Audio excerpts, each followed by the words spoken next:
Haleluya, puji Tuhan. Saya bersuka cita pagi ini, roh saya bergelora. Dalam penyembahan tadi, saya banyak merasakan kekuatan dari Tuhan. Saya mau bagi sama saudara tentang yang namanya pencobaan biasa.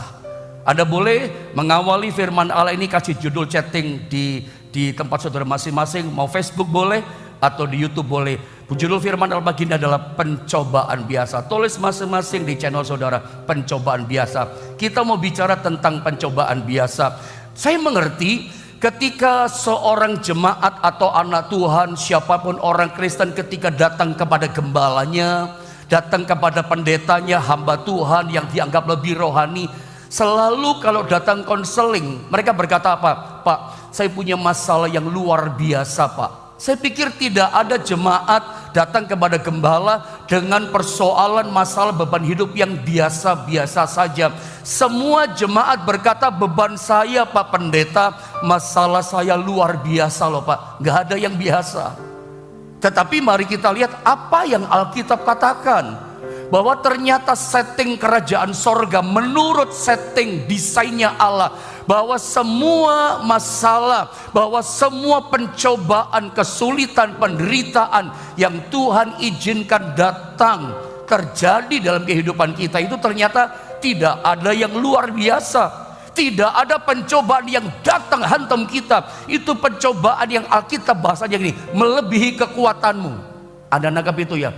Pencobaan itu biasa, bukan luar biasa. Nah, kita belajar apa sih kata Alkitab tentang pencobaan yang kita hadapi. 1 Korintus pasal 10 ayat yang ke-13. Ayo jemaat Tuhan yang terkasih, kita sama-sama baca ayat ini ya. 1 Korintus 10 ayat 13. 1, 2, dan 3. Pencobaan-pencobaan yang kamu alami ialah pencobaan-pencobaan biasa yang tidak melebihi kekuatan manusia. Sebab Allah setia, dan karena itu Ia tidak akan membiarkan kamu dicobai melampaui kekuatanmu. Pada waktu kamu dicobai, Ia akan memberikan kepadamu jalan keluar sehingga kamu dapat menanggungnya. Ini menarik. Saya langsung saja menukik pada inti persoalan. 1 Korintus pasal 10 di ayat 13, kalimat awal tadi lengkapnya begini ya, dikatakan pencobaan-pencobaan yang kamu alami. Lihat kalimatnya, pencobaan-pencobaan yang kamu alami. Coba lihat Anda PowerPoint yang pertama. Jadi jelas dikatakan pencobaan-pencobaan. Artinya apa? Yang datang sama kita itu bukan satu pencobaan loh. Alkitab katakan apa? Pencobaan-pencobaan. Mari kita sama-sama tenang dulu, ikuti firman Allah ini dengan baik. Alkitab katakan pencobaan-pencobaan yang kamu alami. Jadi bisa jadi yang datang sama kita bukan satu pencobaan. Ya, ada kalanya dalam satu periode tertentu dalam kehidupan kita. Dalam periode tertentu hidup yang kita jalani dalam satu waktu tertentu, dalam satu hari tertentu, kita tempo-tempo bisa menghadapi namanya rentetan pencobaan. Bisa jadi loh, kita diizinkan Tuhan mengalami situasi bukan satu pencobaan, tapi rentetan pencobaan. Dan meskipun rentetan pencobaan, banyak pencobaan. Jadi ginilah, Alkitab tidak katakan setelah kita mengalami satu pencobaan selesai, lalu kemudian baru datang pencobaan yang lain. Enggak begitu, no. Alkitab tidak catat menuliskan begitu. Kadang bisa terjadi. Makanya saya ingin lewat firman Allah ini menyadarkan kita. Anda jangan jadi orang Kristen yang lalu terkejut dan kagetan. Loh, kok saya ngadepin banyak pencobaan-pencobaan? Nggak semua orang, tapi bisa jadi maksud saya melepaskan pengajaran ini kepada saudara supaya Anda jangan kaget dan jangan jadi orang Kristen yang kagetan. Loh, kok gini jadi Kristen? Nggak begitu. Karena jelas Alkitab katakan pencobaan-pencobaan yang kamu alami bisa jadi bukan satu pencobaan. Bisa jadi dalam kurun waktu tertentu rentetan hidup kita, kita mengalami yang namanya rentetan pencobaan-pencobaan. Alkitab gak katakan satu pencobaan selesai, lalu kemudian datang pencobaan yang lain. Gak gitu saudara. Tetapi meskipun bisa jadi kita mengalami yang namanya rentetan pencobaan-pencobaan, satu belum selesai, datang lagi, datang lagi, datang lagi. Meskipun begitu saudara ya, hadapi pencobaan-pencobaan yang menekan hidup kita. Perhatikan, pencobaan-pencobaan yang kamu alami, Alkitab katakan adalah pencobaan-pencobaan yang biasa. Coba bilang sama-sama saya, pencobaan-pencobaan yang biasa. Ulang sekali lagi, bilang sama-sama saya, pencobaan-pencobaan yang biasa. Ingat, 1 Korintus 10:13 mengatakan kepada kita bahwa semua persoalan, pencobaan yang kita hadapi didesain oleh sorga menurut desainnya atau rencananya Tuhan dalam hidup umatnya adalah semua pencobaan, kesulitan kita itu biasa. Pencobaan dalam rumah tangga kita yang kita alami itu biasa. Pencobaan dalam keuangan kita, Alkitab katakan juga biasa. Pencobaan yang kita alami dalam apa saudara ya? Bisnis saudara. Pencobaan yang kita alami dalam kesehatan kita, Alkitab katakan tidak melebihi kekuatanmu. Pencobaan-pencobaan yang biasa. Tadi di awal saya bilang sama saudara, memang saya mengerti, saya sadar setiap orang jemaat datang kepada gembala, kepada saya di meja konseling, selalu ngomong gini, Pak Pendeta, masalah saya luar biasa Pak. Kali ini Pak, masalah rumah tangga saya nggak biasa tapi luar biasa. Memang begitu, itu bahasanya kita Bapak Ibu Saudara. Itu keluhannya kita, itu kan kita yang ngomong, itu perspektif pandangan kita. Bukan Tuhan. Menurut Tuhan, menurut desainnya Tuhan, pencobaan semua yang Tuhan izinkan datang kepada kita itu biasa loh. Tidak melebihi kekuatanmu. Tapi kenapa nyampe di kitanya pencobaan, kita berkata begini, respon kita, luar biasa loh Pak. Saya pernah ajarkan beberapa hari sebelumnya kalau Anda masih ingat. Setiap kita kalau berkata pencobaan kita luar biasa, pencobaan kita itu berat, under pressure, menekan kita, itu cuma mengindikasikan tidak berimbangnya antara beban masalah kita dengan roh kita. Tidak berimbangnya pertumbuhan iman rohani kita dengan pertumbuhan masalah kita. Ingat Bapak Ibu Saudara, masalah itu bertumbuh. Beban hidup di dunia ini tambah hari bukan tambah ringan, kesulitannya, masalahnya tambah berat, tambah berat, tambah berat, terus bertumbuh tambah berat. Kalau Anda tidak mengimbangi setiap hari, roh kita bertumbuh, iman kita bertumbuh, tidak berimbang. Makanya yang datang kepada kita, begitu masalah Tuhan izinkan datang kepada kita, munculnya di mulut kita apa? Badan kita berkata apa? Luar biasa Pak beratnya, gak imbang. Makanya kesimpulan saya, dibutuhkan roh yang kuat, dibutuhkan iman yang kuat untuk menanggung beban hidup yang berat. Kalau kita tertekan oleh beban hidup berat, gak seimbang roh kita, gak bertumbuh. Itu kalau bicara kesehatan, bicara tentang antibodi iman kita sedang bermasalah. Kalau Anda lihat gambar ini ya, saya kasih gambaran ya. Masalah biasa, tapi kenapa keluarnya di mulut kita, daging kita berkata, luar biasa loh Pak, luar biasa Pak, beban keuangan saya, beban pencobaan dalam rumah tangga saya dan seterusnya. Kenapa biasa jadi luar biasa? Responnya kita kena sama kita. Saya kasih contoh pandangan. Antibodi kita, iman kita bermasalah. Batuk pilek, flu, itu sesungguhnya penyakit biasa. Setuju dengan saya saudara ya? Kita sepakat lah, saya pikir, bahwa yang namanya penyakit batuk, penyakit pilek, penyakit flu, nah itu penyakit biasa buat kita sekarang. Kalau dulu memang luar biasa, belum ketemu obatnya, antibodi kita belum terbentuk ya. Tapi sesungguhnya sekarang batuk, flu, pilek penyakit biasa. Tapi penyakit yang biasa ini lalu sembuh begitu saja. Ini kalau diderita oleh orang yang sakit HIV, itu memang betul jadi luar biasa. Kenapa? Karena orang yang sakit HIV antibodinya bermasalah, imunnya bermasalah. Penyakit biasa batuk flu, kalau orang kena HIV, batuk saja bisa rontok tuh jantung. Betul apa tidak? Biasa, munculnya jadi luar biasa bagi orang yang antibodinya bermasalah.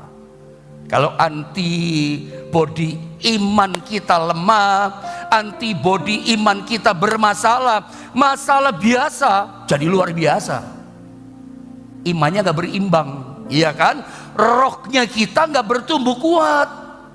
Makanya belajar begini saudara ya, bahwa setiap masalah-masalah yang datang sama kita itu percaya memperkuat otot iman kita, roh kita tambah kuat. Dan begini, memang itu sistemnya kerajaan sorga, itu settingnya Tuhan, memang begitu. Tujuannya apa? Supaya ketika dia datang kedua kali lewat pencobaan-pencobaan yang Tuhan izinkan datang sama kita, roh kita kuat. Ketika dia datang sebagai mempelai pria yang sempurna, dia juga menyebut gerejanya yang dewasa yang sempurna, mempelai wanitanya yang sempurna, yang kuat. Sama seperti Kristus kata Alkitab. Kita nggak bisa kuat. Saya kasih gambaran supaya melandas, saya kasih contoh supaya melandas, bahwa pencobaan itu memperkuat roh kita. Itu settingnya kerajaan sorga. Anda lihat contoh di sini. Masyarakat Jepang, Anda mungkin pernah dengar ilustrasi seperti ini ya. Ada bisa cari di Google ilustrasi seperti ini. Saya cuma hanya ingin melandaskan pengajaran firman. Anda lihat gambar ini. Masyarakat Jepang itu makanan favorit mereka salah satunya adalah sashimi, ikan segar. Ikan hidup-hidup yang segar dipotong dimakan. Itu salah satu makanan yang digemari, favorit orang-orang Jepang. Tapi tahukah saudara, ternyata makan ikan segar itu mendapatkan ikannya itu mesti di laut yang dalam, laut yang di tengah lautan sana ikannya, bukan di lautan yang dangkal. Nah masalahnya, jadi kalau orang Jepang makan ikan yang tidak segar, yang lemes, ikan yang mati, apalagi yang mabuk, tidak mau. Ditolak, no, nggak mau. Yang maunya ikannya segar. Masalahnya para nelayan untuk dapatkan ikan salmon yang segar, saya kurang ngerti, karena memang saya kurang cocok makan sashimi, yang agak mual. Mungkin generasi anak-anak muda yang lahap banget. Kalau kita generasi 40-an, 50 tahun ke atas kayaknya memang agak berat ya makan yang mentah-mentah segar begitu. Tapi anak-anak kita suka sekali, lahap banget ya. Jangan keseringan tapi saudara ya. Nah masalahnya, untuk dapat ikan segar itu nangkapnya di tengah lautan. Dan biasanya setelah nangkap ikan di lautan, begitu berlabuh ke pantai, ikannya udah lemes ikannya. Orang nggak mau, orang Jepang. Atau karena nangkapnya, mereka punya akal, dibikin kolam di dalam kapalnya itu. Ikan salmonnya, ikan macam ditaruh di situ. Tapi begitu nyampe di daratan berlabuh di pantai, ikannya mabok. Yang pertama lemes kayak udah mau mati, nggak mau, harus ikan segar catatannya. Dikasih air, kasih kolam, bawa ke pantai, mabok ikannya, nggak fresh, tetap nggak mau. Nelayan punya senjata pamungkas, nelayan di Jepang. Senjata pemangkus akhirnya apa? Kolamnya diperbesar, airnya diperdalam kolamnya, volume air diperbanyak. Masukkan ikan hasil tangkapan di tengah lautan, salmon masuk, apalah ikan yang lain masuk begitu. Dan Anda lihat gambar screen ini, nelayan Jepang kasih ikan salmon dan kasih hiu-hiu kecil. Bisa jadi bukan satu ikan hiu kecil, tapi ada hiu-hiu, beberapa ekor ikan hiu kecil ditaruh dalam kolam bersama dengan ikan yang segar hasil tangkapan. Dan Anda tahu senjata pamungkasnya berhasil, sampai hari ini dipakai cara ini. Ya, sampai hari ini dipakai cara ini. Tangkap di tengah lautan ikan salmon dan ikan yang segar itu dimasukkan di kolam yang ada airnya, lalu dimasukkan hiu-hiu kecil. Nyampe di daratan di pantai, ikan salmon dan teman-temannya tetap segar. Orang Jepang suka, favorit makan ikan segar ini. Kenapa? Ikan-ikan salmon tadi tetap segar nyampe berlabuh di pantai. Karena ada hiu-hiu kecil yang terus kejar. sepanjang tengah laut sampai pantai, terus mobile, terus bergerak, terus dikejar-kejar, nggak sempat tidur, nggak sempat lemah, nggak sempat lemas, terus dikejar, gerak ototnya ikan. Makanya nyampe di tujuan di pantai tetap fresh, tetap kuat, tetap segar. Tahukah saudara, kalau saya ilustrasikan ini, saya kasih tahu berdasarkan 1 Korintus 10 ayat 13, pencobaan-pencobaan biasa yang kita alami, yang Alkitab katakan tidak melebihi kekuatanmu, kekuatan kita manusia. Pencobaan itu bagaikan hiu kecil. Sorry to say, saya katakan sama saudara, hiu-hiu kecil itu pencobaan-pencobaan biasa yang ada dalam hidup pernikahanmu, pencobaan biasa yang ada dalam hidup keuanganmu, dalam rumah tanggamu, dalam bisnismu. Itu gini loh, sorry ya, maafkan ya, itu Anda tidak bisa tengking, tidak bisa. Anda jangan punya cara pandang yang salah tentang kerajaan Allah, caranya Tuhan. Saya berharap kita satukan persepsi kita dalam polanya Tuhan, caranya Tuhan. Peperangan rohani kita harus pakai polanya Tuhan. Peperangan rohani kita harus pakai caranya Tuhan, jangan pakai cara kita. Kita suka berpikir salah. Kita berpikir Tuhan akan menghalaukan kita umatnya dari peperangan. No. Yang betul, dalam peperangan itu Tuhan tidak halau, tapi Tuhan latih kita berperang. Tuhan tidak ingin kita itu jadi anak Tuhan yang instan, ngalami berkat tapi instan. Tuhan latih kita berperang. Jelas tidak ada alternatif lain loh, tidak ada cara lain. Tuhan itu gak punya cara gampang buat Anda. Tuhan tidak punya cara instan buat kita. Ibrani katakan kita bukan anak-anak gampangan. Makanya Tuhan latih kita dengan hiu-hiu kecil. Jadi kalau pagi ini engkau sedang menghadapi pencobaan-pencobaan yang biasa, sedang ada hiu-hiu kecil dalam hidupmu, engkau gak bisa tengking, jangan ditengking. Engkau berperang terus, nanti ujungnya ada menang kok. Tujuannya gini loh, supaya pada waktu Tuhan datang nanti, iman saudara gak lemes, pengharapan saudara gak lemes, kasihmu gak lemes kepada Tuhan. Iman yang segar, kuat, pengharapan yang segar, yang kuat, kasih kita yang segar juga kepada Tuhan. Makanya ada hiu kecil, jangan kaget. Dan memang itu pola Tuhan. Selaraskan pola kita, cara kita, selaraskan dengan polanya Tuhan. Tuhan tidak menghalau kita dari peperangan. Peperangan gak dihalau. Dia berperang ganti kita. Ada hiu kecil, dia latih kita berperang, kuat kita. Dan pola ini di perjanjian lama pun sudah ada. Coba lihat ayat ini ya. Saya baca ayat ini, tolong diperhatikan.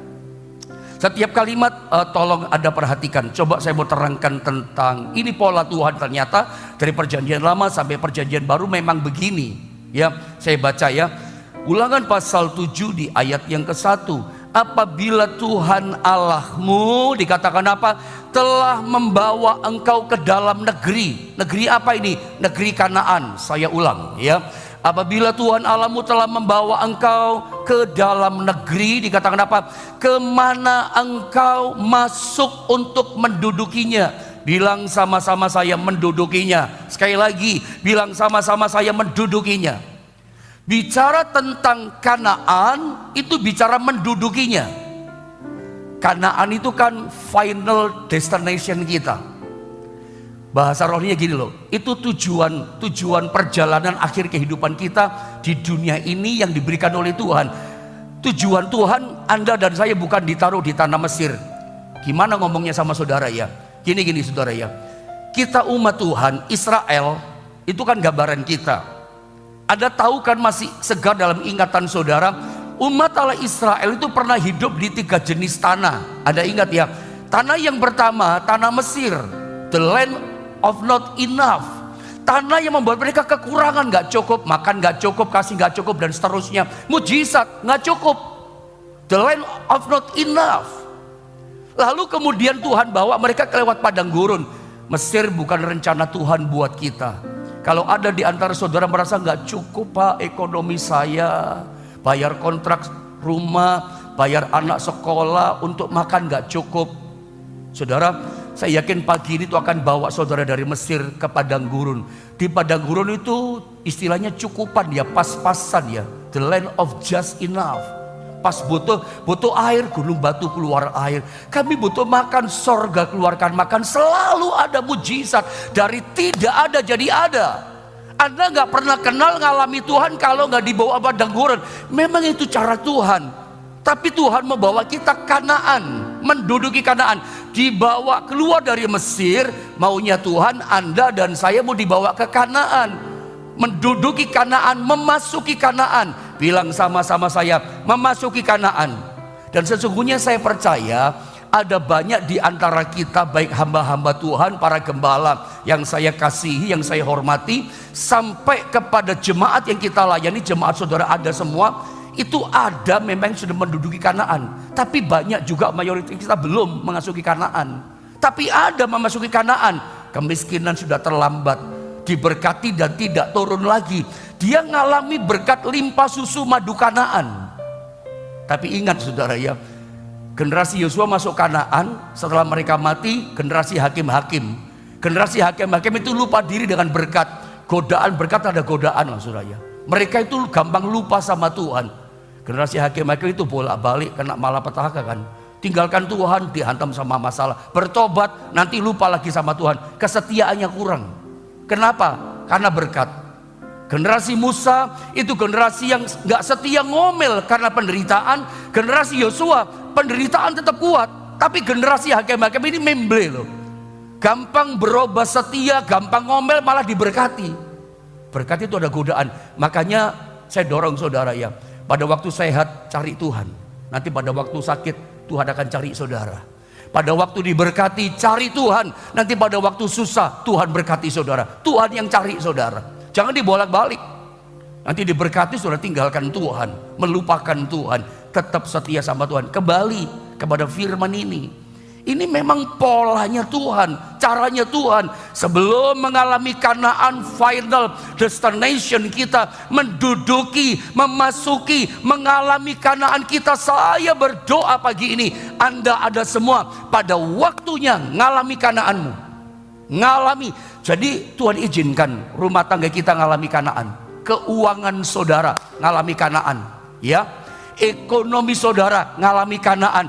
Pernikahan kita ngalami Kanaan, semua hidup kita menduduki, memasuki Kanaan. Wah, itu luar biasa. Itu luar biasa. Tetapi untuk menduduki Kanaan itu mesti ada peperangan rohani. Memang seperti itu. Ada pencobaan yang kita mesti perang, Tuhan latih kita. Saya baca lengkap ayat ini. Dikatakan begini, munculkan ayatnya. Apabila Tuhan Allahmu telah membawa engkau ke dalam negeri kemana dikatakan engkau masuk untuk mendudukinya, final destination kita. Dan perhatikan, ia telah menghalau banyak bangsa dari depanmu. Perhatikan, ada banyak bangsa-bangsa yang mesti diperangi. Peperangan rohani saudara ya. Orang mana saja, bangsa apa saja, yakni orang Het, suku bangsa Het, orang Girgasi, ketiga orang Amori, orang Kanaan, orang Feris, orang Hewi, dan orang Yebus. Perhatikan, 7 bangsa yang lebih banyak dan lebih kuat daripadamu. Dalam terjemahannya teks bahasa Inggris itu disalin 7 bangsa yang lebih banyak, yang lebih kuat. Tadi pakai bahasa 7 nation, dikatakan and greater and mightier than you. Bangsa yang lebih kuat, lebih banyak, lebih berkuasa. Jadi ternyata untuk menduduki, memasuki Kanaan. Jadi kalau saya sederhanakan, rencana Allah adalah keluarga kita ngalami Kanaan, bisnis saudara dalam Kanaan, ya, keuanganmu, ekonomimu ngalami Kanaan, dalam Kanaan, menguasai Kanaan, menduduki Kanaan. Mengalami itu, menduduki itu, menguasai itu harus lewat perang, peperangan rohani. Selaraskan pola kita, cara peperangan kita dengan Tuhan. Jangan pakai cara kita. Ada peperangan rohani loh. Tuhan gak menghalau peperangan itu, tapi dilatih untuk berperang. Bagaimana caranya Tuhan dalam peperangan rohani ini? Nah ini ayat 22. Selaraskan, saya ulang, pola kita dengan polanya Tuhan. Caranya Bagaimana cara Tuhan menghalau musuh-musuh 7 bangsa yang lebih banyak, lebih berkuasa, lebih kuat? Ayat 22, saya ingin kita baca ayat ini sama-sama, menjadi ingatan, warning juga buat kita. Ulangan 7 di ayat 22, 2 dan 3. Tuhan Allahmu akan menghalau bangsa-bangsa ini dari hadapanmu, terus sedikit demi sedikit. Engkau tidak boleh membinasakan mereka dengan segera, supaya jangan binatang hutan menjadi terlalu banyak melebihi engkau. Perhatikan kalimat awal, tetap tahan ini ayat, perhatikan baik-baik kalimat demi kalimat. Dikatakan apa? Tuhan Allahmu akan menghalau bangsa-bangsa ini. 7 bangsa yang dikatakan apa? Lebih kuat, lebih banyak, lebih berkuasa. Ya, 7 bangsa ini yang menghalau siapa? Yang menghalau bukan pendeta, yang menghalau bukan manusia, yang menghalau bukan nabi, yang menghalau bukan rasul, yang menghalau bukan malaikat. Siapa yang menghalau? Tuhan Allahmu. Saya ulang, yang menghalau siapa? Ini cara Tuhan, selaraskan pola kita dengan pola Tuhan. Ya, perhatikan, yang menghalau adalah Tuhan Allahmu akan menghalau bangsa-bangsa ini dari hadapanmu. Caranya bagaimana? Sedikit demi sedikit. Perhatikan kalimat ini, little by little, garis bawah ini. Tuhan katakan, engkau tidak boleh membinasakan mereka dengan segera, dengan cepat, dengan tuntas. Loh, pendeta pernah ajarkan hadapi masalah dengan tuntas. Nanti tuntas, tapi little by little, sedikit demi sedikit. Itu memang cara Tuhan, tapi mesti tuntas, tidak boleh tersisa. Tapi caranya, polanya little by little, sedikit demi sedikit. Kenapa nggak boleh langsung tuntas? Karena ternyata ada binatang hutan atau the beast, kata bahasa Inggris, binatang buas yang hidup di sana. Nanti Tuhan katakan, kalau kamu 7 bangsa tadi yang lebih banyak, lebih kuat, kamu tumpas langsung, nanti binatang hutan itu populasinya lebih banyak dari kamu. Nanti kamu yang dimangsa binatang buas sama mereka, kamu mati. Karena ternyata jangan ditumpas dengan segera, langsung berat tuntas. Kenapa? Karena 7 bangsa tadi yang lebih kuat, lebih banyak tadi, mightier tadi katakan lebih kuat, and higher tadi, mereka itu pemangsa binatang hutan. Mereka itu makan binatang hutan, saudara ya, makan binatang buas. Ini menarik loh saudara ya. Saya rohanikan, kita orang Kristen itu punya musuh 2, ya. Musuhnya inside dari dalam dan outside dari luar. Dari dalam itu apa? Binatang buas, the beast. Yang di luar, yang outside apa? 7 bangsa tadi, dari mulai Het tadi, orang Amori, Girgasi, 7 bangsa. Binatang buas itu apa sih? Kesombongan kita, ego kita, merasa diri kita hebat, kepahitan kita, kemarahan kita, semua perkara-perkara daging itu buas di daging kita. Itu membuat kita nanti gagal menduduki Kanaan. Udah masuk, dicaplok kita sama binatang buas. Hati-hati dengan kedagingan. Generasi hakim-hakim itu kedagingan loh. Banyak yang juga binasa.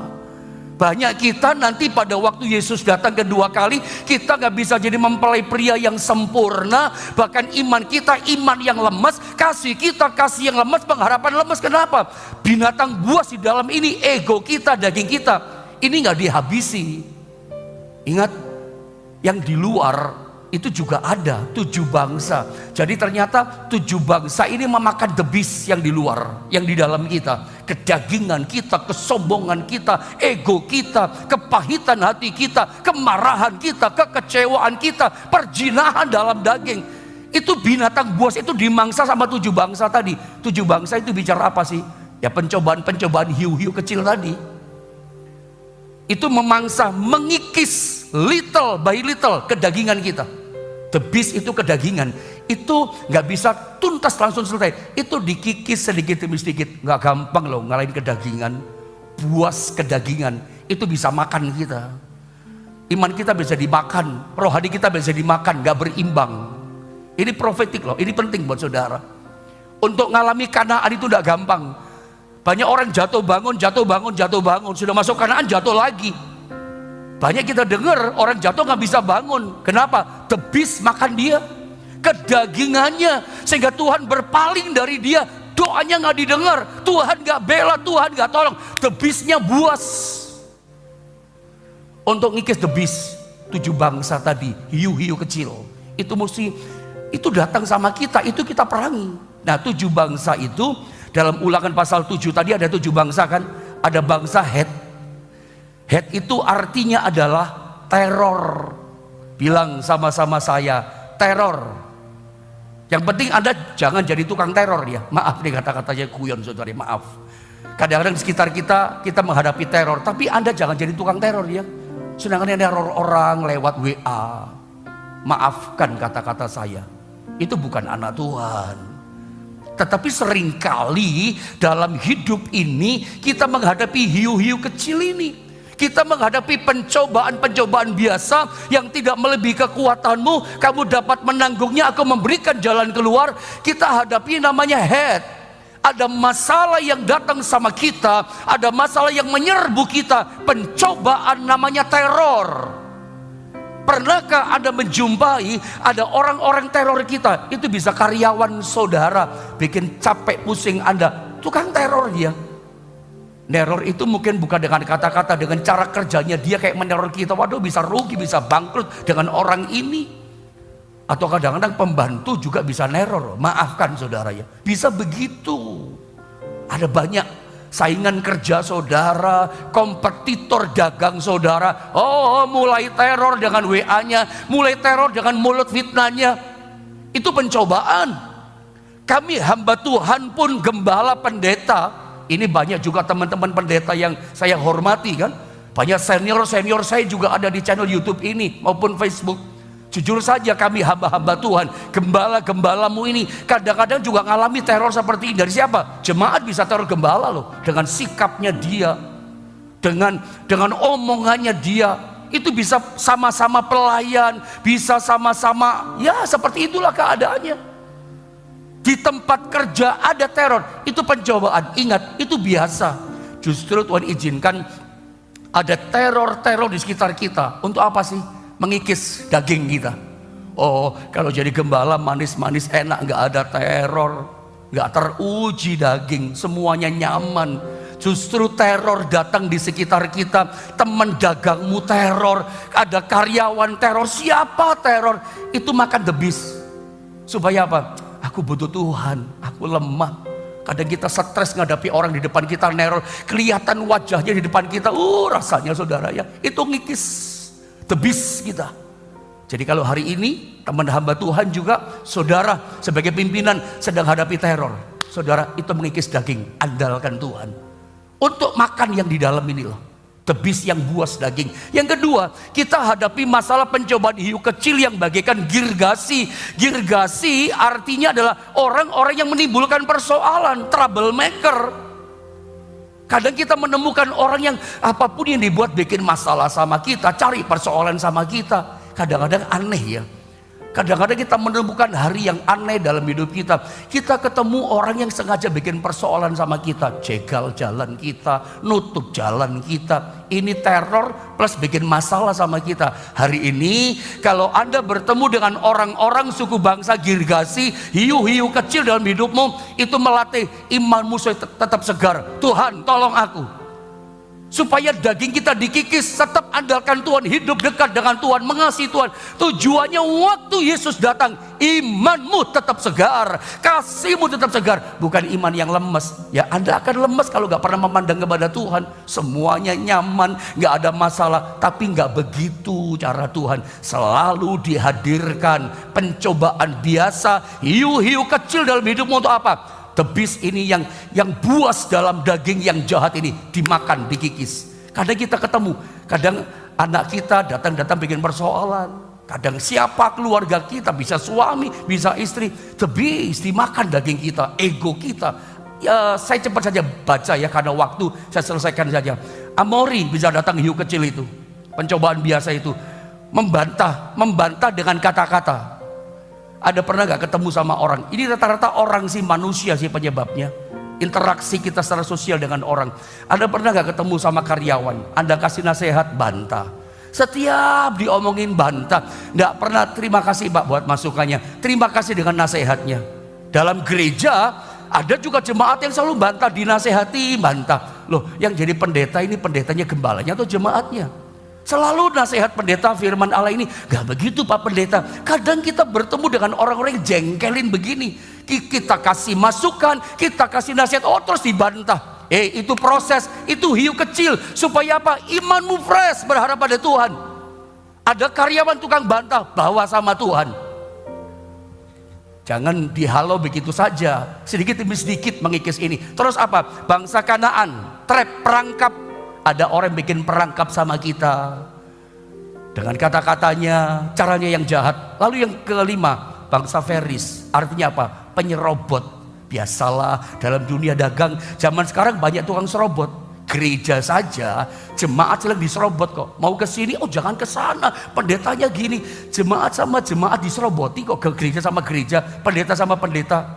Apalagi saudara pengusaha, biasalah. Dan penyerobot itu biasanya profesinya sama dengan saudara. Tukang soto ya soto. Gak ada pendeta yang gosipin misalnya jual onderdil mobil. Pendeta ya pendeta gitu. Tapi jangan jadi orang seperti ini. Mungkin orang lain perlakukan kita begini.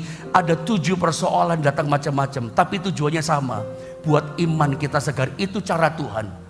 Dan ujungnya Tuhan kasih kemenangan. Anda menduduki Kanaan kita, final destination kita masuki, ngalami itu. Tetap andalkan Tuhan. Ingat, Tuhan yang berperang ganti kita. Makanya berharap berserah sama Tuhan. Hiu kecil pasti kita bisa lewati. Pencobaan kita pasti bisa menangkan. Karena apa? Keyakinan kita ada Tuhan yang berperang untuk setiap kita. Tetap mengangkat tangan, pandang Tuhan. Karena ternyata yang memberikan kemenangan, yang menghalau, Alkitab katakan apa? Tuhan yang kasih kemenangan kepada kita.